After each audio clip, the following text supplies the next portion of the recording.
Modupe.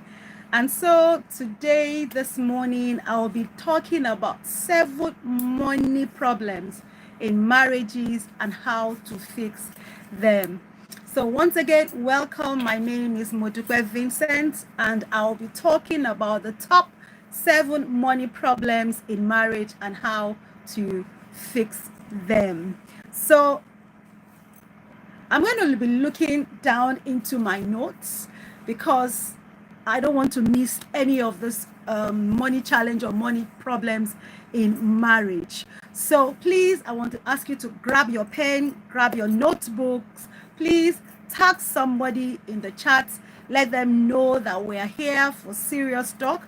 We're here to, trash these problems and try to save a marriage from collapsing as a result of money challenge or money problems in their marriage or in the marriage of somebody that they know. So what are the money problems that we're talking about? The very first one is financial secrets, keeping financial secrets, what some people call financial infidelity in marriage. So we're going to look at the problems, we're going to look at how to fix them as well. So what is financial infidelity or financial secrets? This is when somebody, one of the couple, in marriage, you have the husband, you have the wife, and then one of them is keeping secrets when it comes to their financial position. Maybe you have secret accounts, or maybe you have debts that you have incurred either before the marriage or even during the marriage, but you have not made any of this known to your spouse. This is financial secrets, or what we call financial infidelity. So one of the things that you should do as a couple, either if you're married or you are not married, is that you should be open to your spouse when it comes to your financial matters. So please let me know where, welcome, let me know where you're watching from. Let me know if you are married. Let me know if you're single, if you're about to get married, or if you're just simply curious to know about this topic. Please let me know where you're watching from and let me know if you are married. Financial secret is the number one problems that one can have when it comes to money problem in marriage. This is one person keeps secrets for whatever reason, either because you don't want your spouse to know what you are going through, and therefore you decide to keep it as a secret. Either you have debts, either you've decided to keep a separate account. Anything that has to do with you not revealing your true state financially is a secret. So let's see. There are many reasons why somebody may say that, look, I want to keep my financial state as a secret from my spouse. Whatever reason, which we'll be looking at later, it is you keeping your secret. It is you not giving full disclosure of what you have to your spouse. And one of the things that kills marriages quickly is when you keep secrets, is when you do something, when you hide something from your spouse. And so we're saying this morning that one of the ways by which you can solve this problem is for you to be open, is for you to reveal the true state of your finances to your partner. So stop hiding things, either for you're afraid or because you want to protect yourself financially. Because I know some people may be asking me at this point that, look, the reason why I'm keeping secret from my husband or why I'm keeping secret from my wife is because I'm trying to protect myself. Either because that spouse is not, you are not on the same page financially. And what do I mean that you are not on the same page financially? It means that either you want your family, to preserve money because of the future. And then here is your partner, or here is your spouse. All he is doing, or all she's doing, is that he's just thinking of how to spend. He's just thinking about the comfort of today. And maybe you have had this talk, you have talked about it, and yet your partner is not changing. In such an instance, you can then say that, okay, what do I do to protect myself? Or what do I do to protect my children going forward? Because when we talk about marriage, remember that marriage is a team work. It is a team effort. It is two different people coming together to form a union.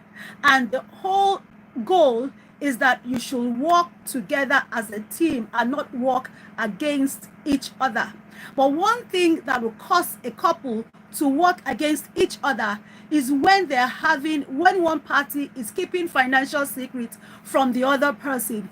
In a normal situation, the advice is that don't keep secrets when it comes to your money matters in your marriage. But we'll see as we go on later that there may be exceptions where a person, one of the parties, one of the spouse, may decide for the protection of that family, for their future, may decide that, okay, what I'm doing is to protect, is to preserve the finances of this future, of this family, and not necessarily because you want to you want to fight one another, to fight each other. So we're saying that in that instance, when you keep a secret, as in your finances, maybe you have decided to go and open another account, and that account must be specifically because of the future, maybe because you are the one taking care of the children's school fees, maybe because in future you want to be able to buy a property or buy assets, so that in the event that you people get old or retirement, there will be something to fall back on. But in a normal situation, one of the things that kills a marriage quickly is this financial infidelity.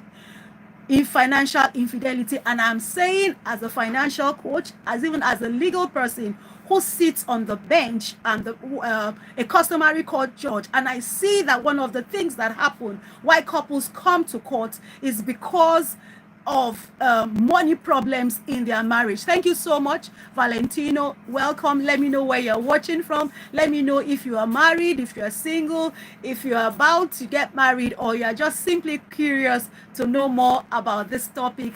Top 7 problems in a marriage that can shake a marriage, and then we're looking at how do I fix this. So I'm saying that even for a couple or for a spouse who says, I am keeping this money secret in order to protect my family going forward, it's important that when you do something like that, you are not, number one, not bitter about it, or you are not doing it in such a way that you just want to be vengeful, against the other partner. So when you are doing something like that, I want you to take note of this. Number one, you must do it with purpose. Know the reason why you are, having this account or that is secret.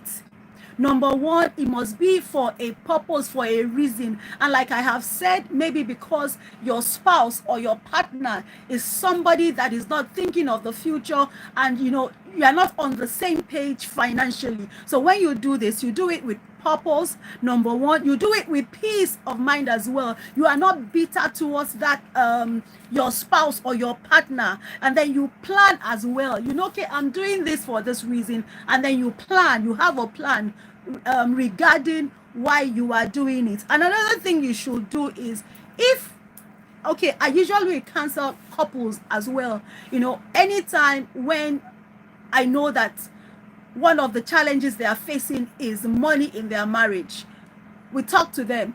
We ask them, okay, if there is a secret, why is there a secret? If it's something that both of you can solve together, it's important that you talk about it and you solve that problem. Couples should learn to have money talks with each other. It is not just enough that you talk about, you have romantic dates, you go on lunch, you go on, dinner, romantic dinners. It's important that you also talk about money in your marriage. It is very critical. It is very important. It is one of the things that causes a breakup in a marriage. Money is something that can either bring you as couples together or something that can separate both of you, that can either make the marriage stronger or that can cause your marriage to fall apart. So we're saying that no money secrets for whatever reason, except when you know that that other person is going to cause a problem to your financial future. Thank you, Kingsman. Hello there. Do you have a private section? Certainly, yes, I have a private section. Please, you can send a DM to me. You can send a message to me, and I will get in touch with you. Or you can send a mail to me at Modupe. I will send it to you. And my number as well. You can go there. You see my number, and as well you see my my email. So certainly I do have private sections. So before we go on, I want to please ask you that if you haven't subscribed to my to my channel, Money Matters with Modupe, please, I want to ask you that at this moment, please subscribe, please like as well, put on the notification button as well, so that anytime I post, you will know about it. So the second top money financial problem that you can have in a marriage is when both of you have different spending habits. You're welcome. You're welcome. When both of you have different money habits. I know the interesting thing when it comes to marriage is that opposites attract. Opposites attract, and usually you are both opposites in almost everything. So when it comes to money, and when it comes to money matters, you realize that someone who is a spender will usually be attracted to somebody who is a saver. So usually the couple or the partners have separate spending habits. While one is a spender, the other one is a saver. While one always thinks about the future, or what will our future be financially in 5 years? How will our future be financially in 10 years? The other person is usually thinking about now, is thinking about the comfort, is thinking about other things, while the other person is thinking about security, financial security, and all that. So it's important that at this point both of you help each other. So while that person is a saver, the other person is a spender, the person who is a saver certainly cannot change the financial habits of the person who is a saver, and that the person who is a saver cannot totally change the other party or the other spouse who is a spender. So it's important that you help each other. You help your own strength. I have my own strength. So with my strength, I help my husband, or you help your wife who is a spender. You try to help the person to understand that, look, we are now a couple. We are now to work together. We are not to fight each other, or we are not supposed to destroy each other financially. So it is important that once you have such a situation where somebody is a spender and the other person is a saver, both of you as well, you come together. I have said that financial talks, financial communication is very important in our marriages. It's very important in our marriages. I've seen this several times as a financial planner, as a certified financial planner, and I have seen this also. Like I said, I am a judge, customary court judge, and I have seen it from the bench as well, that one of the things that causes division is this money matters in marriage. So it's important that when you see that both of you are separate, both of you are different, you come to a conclusion. You talk about what I call, because you have different strokes for different folks.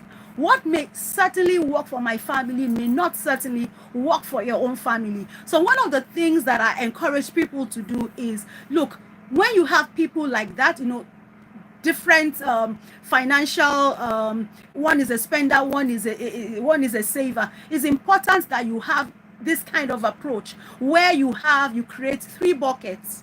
And I say that while I have my own bucket, money matters, you, my spouse, will also have your own bucket, and then we have a joint bucket. Because we're talking, what we're saying now is in a normal situation where everything is normal, but we're saying that things are not usually normal. You may not, I said we have different things that happen.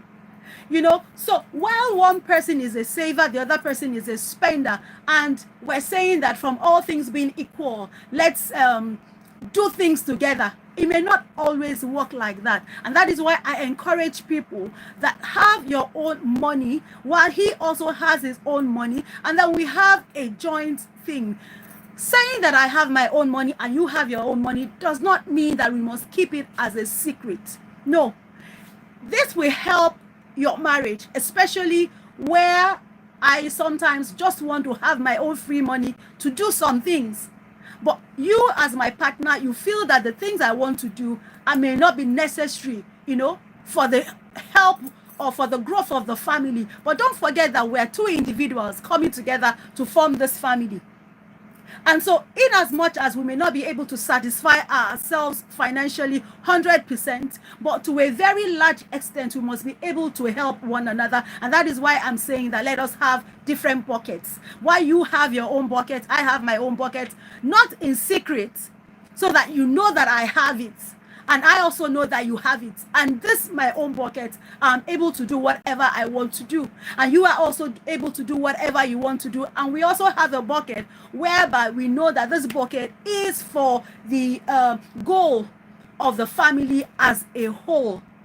Yes, if you have any question, you have anything you want to say, your comment, or you feel that there's a situation that is happening and you want us, please let us read in the comments, in the chat, and we'll also talk about it as well. So the whole aim is that wisdom will say that have yours, have mine, and then we have a joint one as well. And the whole goal of this are, number one, to prevent argument over every dollar, over every pound, over every naira. Because, like I said, we're in two different people coming together. While I am going on this financial journey, I still believe that there are some things, personal goals that I would want to achieve. And how will I achieve it if there is no money? And probably this goal that I have is not part of our joint goal as a family. So it is important that even while we work together as a family jointly towards a common goal financially, we must still realize that we are individuals and we also need to meet our financial needs individually. So let us take note of that. So one of the things that I said is that it will help to prevent arguments. Number two, it will give each person financial autonomy as well, because in as much as two different people are coming together, we are still individuals in that marriage, and I would want my autonomy as well, no matter for whatever reason. And another thing is that while it protects the saver from feeling drained, because if a saver and a spender, your minds are different. A spender wants to spend. Though the saver is there to curtail the spender from finishing the whole thing, but while he or she has his own bucket, has his own wallet, he's able to feel that, okay, I'm in this marriage, I am not being constrained. I am this marriage, I am not in a prison yard. I am in this marriage. I'm so sorry. Network problems. I'm so sorry. Network problems. Welcome back. Network problems. Thank you for joining me. Let me know. Thank you for joining me. I'm so sorry. Network problems. So I'm gonna go straight in. I'm so sorry. The network today is really bad. So the third money problems that people experience is the lack of shared financial goals. And this is something that quietly destroys unity in marriage. This is what can cause division as well. Thank you. Welcome back. I had a problem with my network. So lack of shared financial goals is another reason where there may be a problem financially in a marriage, and that may cause the thing to shake. And let me start with this real life situation. A couple of weeks ago, I had this particular woman, I'll call Mrs. A. She came to me, saying that she had saved for about 2 years so that she could buy a property, and that the money which she had saved, the husband that went to upgrade his car, even without telling her. And what he told her was, look, you don't have to worry. You don't have to worry. There will still be time for us to get a house, and there will still be time for us to live in the house. And then she came to meet me, and she was really devastated that how could something like that happen. And I asked her that, okay, do you as a couple have a goal? Did he know that this was your intention? And it revealed a lot of things, and I realized that this lack of shared financial goal is something that may divide the family financially. So I tell you that when you have such a thing, it can destroy the family and it can bring disconnection, because she told me that there was no way she could ever forgive the husband for doing such a thing to her. So the problem here, what I see when it comes to the lack of shared financial goal, is that number one, there is no vision. The couple have not come together to say, look, this is our vision. This is what we plan to do in the next 5 years. This is what we plan to do in the next 10 years. This is what we plan to do even before the end of this year, 2025. So there must be an agreement. You must agree, and then you must also prioritize, because this is this woman in this marriage feeling that, okay, my husband is not thinking about a house where we would live. We cannot continue to be tenants all our lives. And then she started planning, and then she started saving towards it. And the husband felt that, well, this is what I want to do. I feel that I should upgrade my car. Can you imagine? And these are the things that we see in marriage. These are some of the challenges that happen in marriage. And we are saying this morning that no to such a thing. Anything that can shake our marriages financially are the things that we're looking at, and the things that we want to handle, so that we get, we're working together, united as a force, and not working against each other as a family. So how do we then fix it? So what I usually would tell people is that this money communication, this money talk is very important. Still have the talk, especially if as a family you don't have goals. I mean, joint goals. What do you plan to achieve before the end of 2025 as a family? What is your goal for your family for next year? What is the goal for your family financially for 3 years, for 5 years, even for the children? What goals, what plans do you have for them? If you have little children, what are your plans for them when you get to the university? Are you going to get loans for them? Are you going to help them to start that journey? These are things that as a couple we must talk together, and we must talk about, and we must also prioritize things. Because in this situation that I gave, the man just wanted to upgrade his car, while the woman felt this is what we should do. Both of them in their own rights have a right to. But the thing is, are we working together as a family? Are we coming together as a family? What my decisions are and what your decisions are they coming together? Is it helping this family? So those are the things that we must ask ourselves. But this money talk is certainly very important for us as a couple. Another thing, money problem that can shake a family, a marriage, is when you have debt issues. DEBT, debt issues, is another thing that can destroy that marriage, especially when there is no full disclosure, either before you got married or even while the debt was incurred during marriage. And that is why it is important that we must be very transparent to each other. So if you are a single person here, you have not yet married, please, it's important that you have this money discussion with the person you want to get married to. or even if you're already married, it is also important that you have money discussion with your spouse or with your partner. So these are the things that you must do. There must be full disclosure. It is very key. So when you have this money talk, let the person know, oh, I have this money there. It may be, embarrassing for you, the person who has incurred the debt. It may be very embarrassing. Oh, how will I let her know that this is what I spend the money on? Maybe you gamble the money, maybe you use the money to start a business and the business failed. But it is important that you give full disclosure to your partner. Let your partner know that this is the total amount. Don't hide it. Don't cut it. If it's a $1,000, 1,000 pounds, or 100,000 naira, be open. Let your spouse know that this is what we are in together. Yes, your spouse will be very upset. Your spouse will be mad that, well, how come you kept this thing from me? Because certainly if a spouse has debt issues, there's no way that it will not affect both of us as a couple and also affect us as a family. So it's important that you disclose, whether soon or later. It is important that you disclose. It is important that you give full disclosure. You let that person know that this is how much this debt is, and that you must also work towards a repayment plan. How am I going to pay off this debt?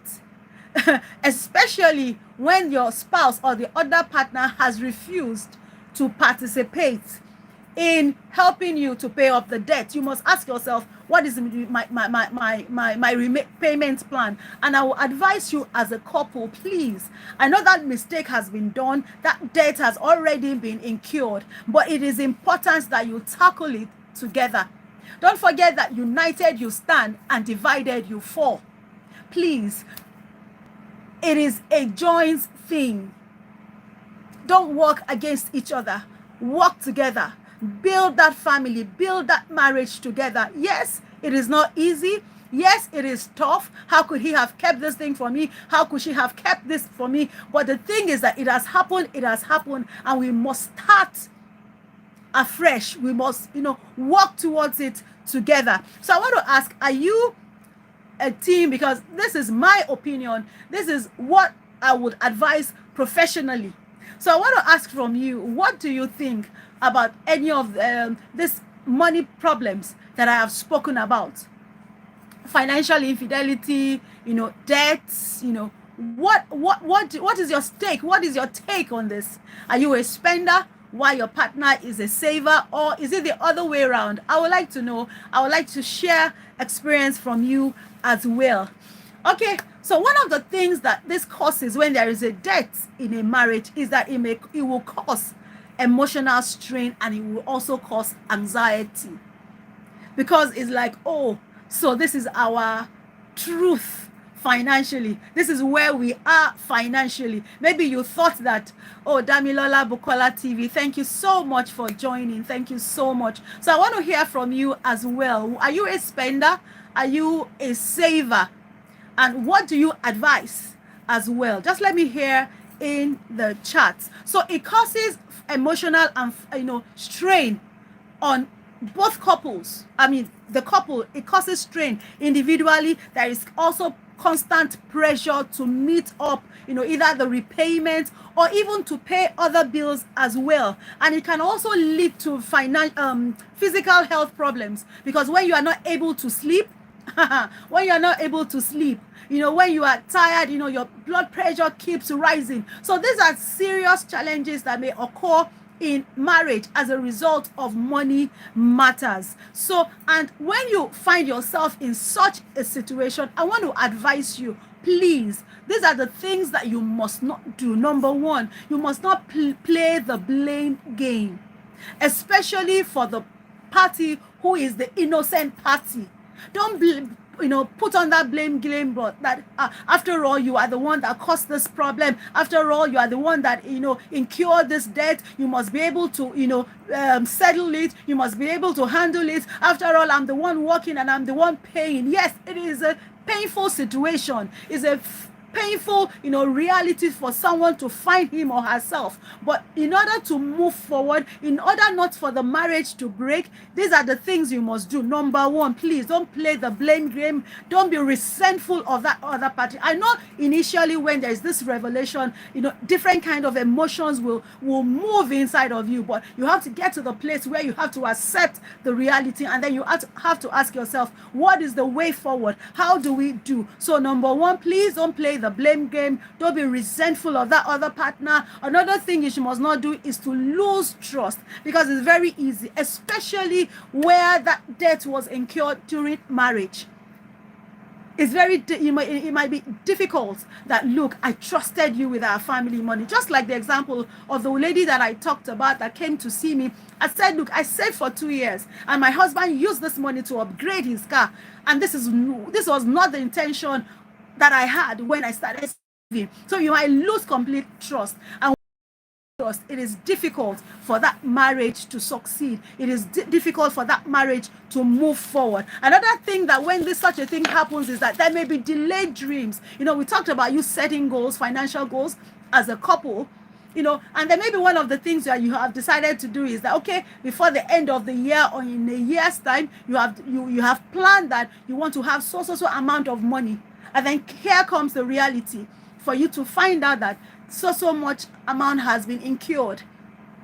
Certainly it's going to delay your dreams. It's going to delay your plans. These are the reality which you must face. And then another thing is that don't continue to borrow. Don't continue to get more and more into debt. I tell people who say, look, I want to come out of debt, that, look, you must have a plan for coming out of this debt. Because what debt does is that it takes away your future. The money that you should have used for the future, you are using to pay for debts. So when you find yourself in this situation, please don't continue to incur the debt. Ask yourself, why did you incur the debt? You must come to a stop. And this is where it is important that you must open up to each other. No hiding, no secrets, because that other party will help you as an accountability partner. Because it is not the debt itself that breaks the marriage. It is more about the lies. It is more about the blame. It is more about the lack of plan towards it. So I want to say, when it comes to your money matters in marriage, please, hope and prayer. Yes, we may pray, and I encourage couples to pray, but prayer and hope are not strategies. They are not strategies. So while you pray, asking God to help you, you must ask yourself, how do we go about it? How do we make payments? How do we pay off this debt? That is what you must consider. Hope is not a strategy. Another thing is that number 5 problem is that power struggle over money. And I see this a lot. Oh, when people come to court, and you see people, saying that, look, I am no more interested in this marriage.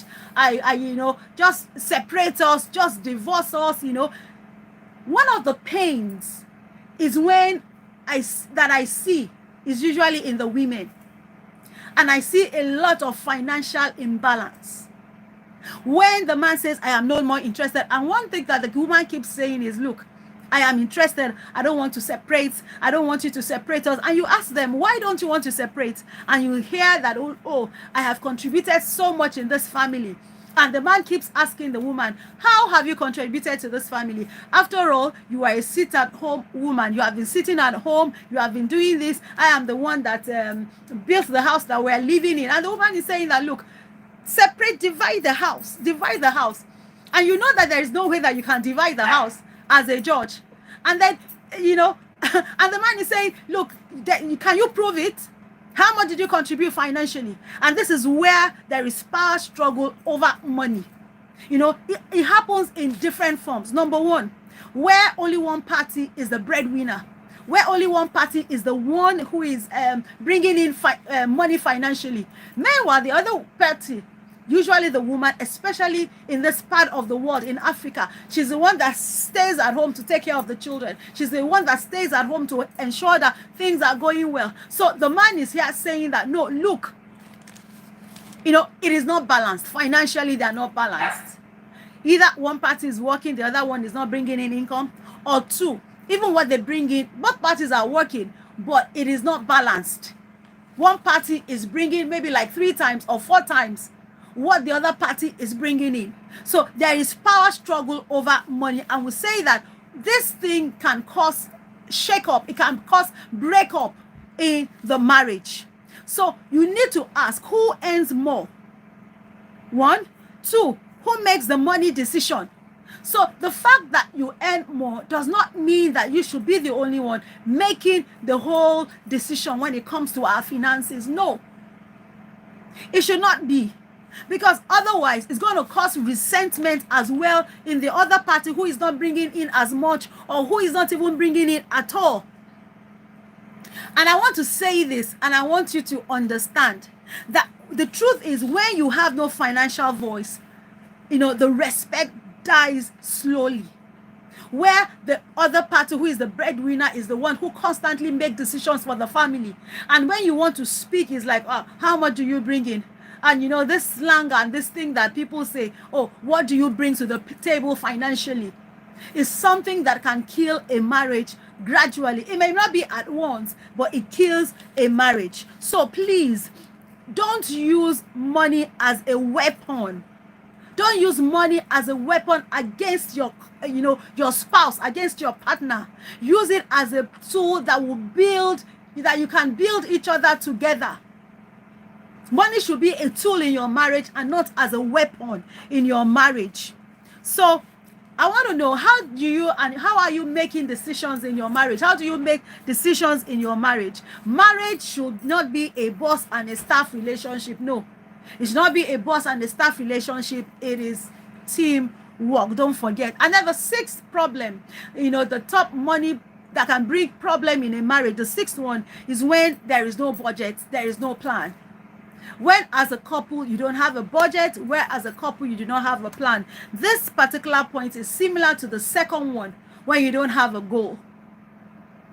When there is no goal, there can be plan. And when there is no plan, everything is just like that. You just spend. As money comes into you, you just spend. As money comes in, you just spend. But don't forget that there is also the future. There is time for retirement. There is time for the children. You have to also start thinking about the future, and you must have a plan. You must have a budget that will help you, to work together as a family financially. And the final one, the 7 top money that can bring challenge in a marriage, that can shake the marriage, is the extended family pressure. And I know that people from this part of the world, in Africa especially, extended family pressure can, harm a marriage if you do not properly plan it. So how, it comes in different forms.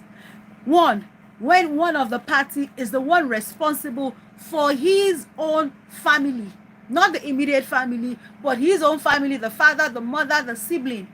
And he still feels, or she still feels, that, look, I still have to keep giving money to, my people. And then the person who is at home feels that, look, this money that you are spending on them, you should be spending this money on us. So it's a great thing, it's a great conflict. And this is one of the reasons why you see that couples, spouses, have financial secrets. They are putting money aside, they are keeping money so that they can take care of their extended family.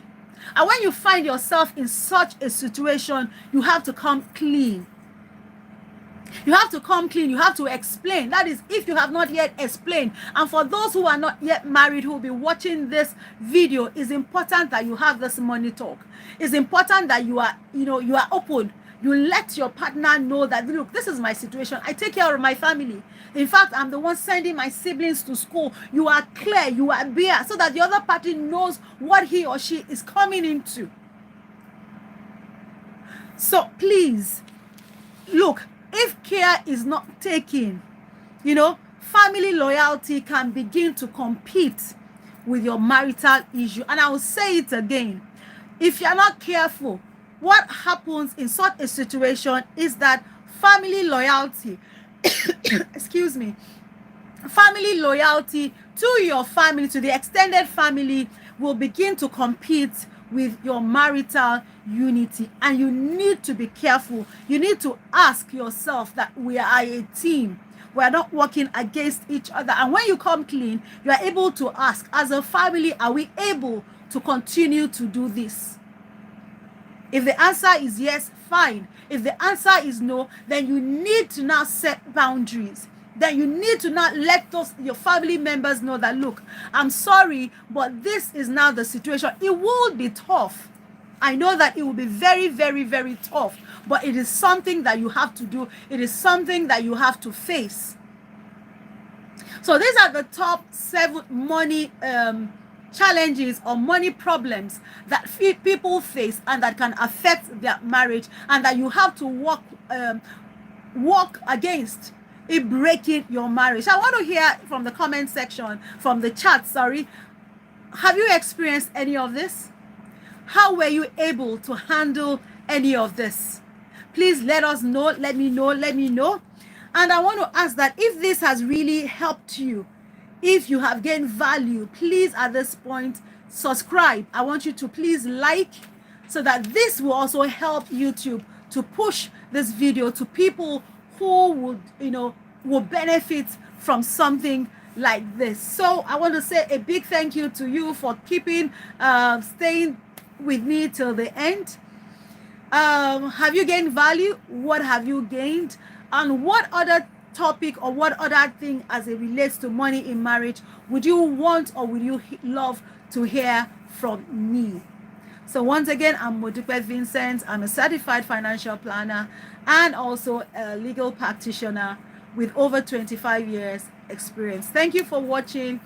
Please don't forget to subscribe. Don't forget to share. Don't forget to like. And I want to read from you. Also, I'm able to take, I do one-on-one session as well. I can cancel, whatever, let me know and we'll be together. So thank you once again. Thank you for staying with me. I wish you success in your marriage, and I pray that money matter will bring you together, will bind you together, and not be what would divide your marriage. It will be a tool and not be a weapon. So thank you once again for joining me. I'll see you at the top. Keep building that marriage together. God bless you. Bye.